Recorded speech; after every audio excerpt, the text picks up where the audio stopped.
Hey, what's going on everyone? Today we're going to talk about the mid-range GPU market, and there's a price war going on. Good lord, the 1050 Ti will be offering GTX 960 level of performance for a crazy $140. How awesome is that? But then we take a look at the GTX 1050 offering, slightly better than the GTX 950 performance-wise for the low price of $110. But wait, actually I don't think you should get the 1050 Ti at launch early November. No. Instead, you should pay $30 more and get GTX 970 level of performance from the RX 470. AMD just recently announced a price drop for both RX 470 and RX 460, which bring them both now down to $100 and $170 respectively. Now, to be fair, at the moment there are still no RX 470s at the $170 price point, whereas the lowest I could find is $180, the original MSRP, but by the time the 1050 Ti comes out in early November, we might see one or two models hit $170 regularly.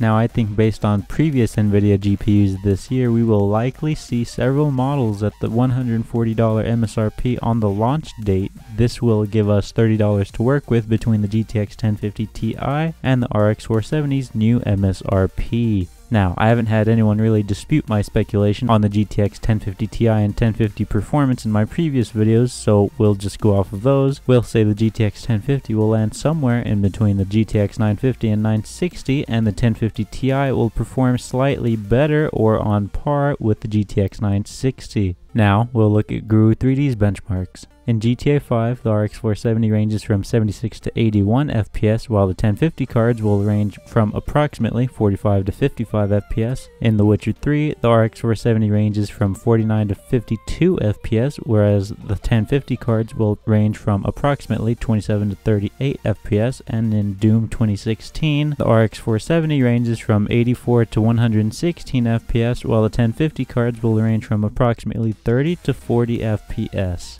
This is speculation based on speculation, so take it with a grain of salt, but it is at least calculated speculation. Anyways, with all of these numbers, we'll assume prices based on the official announcements, meaning that the GTX 1050 is $110 and the 1050 Ti is $140, while we have a small assortment of prices for the RX 470 ranging from $170 to $200, signifying the $180 and $170 RX 470 being representative of the reference RX 470 and their official MSRPs based on Guru 3D's benchmarks, and the $190 and $200 price points being representative of Guru 3D's MSI Gaming X 4GB benchmarks.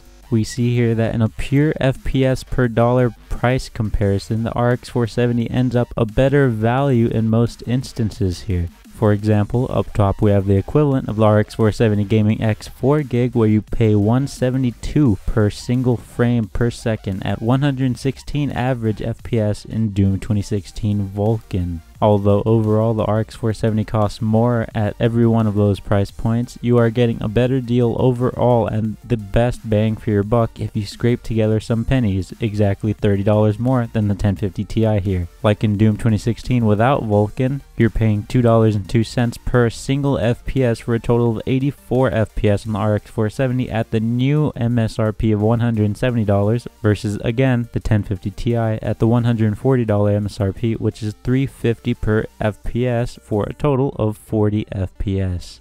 This means although you're paying $30 less than the RX 470, you're still paying more per single FPS with the 1050 Ti, almost $1.50 more per single FPS. It sounds a bit confusing to me right now, but it definitely does make sense and has been well thought out. So there you have it. The RX 470 at the new MSRP is in fact a much better value than the GTX 1050 and 1050 Ti based on where we estimate them to land performance-wise. Of course, you can still buy the 1050 Ti and still be happy with it. You'll save $30 over the RX 470, but in reality, the RX 470 gives you a better deal since you're getting much more FPS at a cheaper price per single FPS. Anyways, thanks for watching the video. Make sure you check out my video on picking your first graphics card in case you're having trouble there, or some of my other hardware news stories. Make sure you subscribe and like this video to show your support, and again, thanks for watching. Have a great day.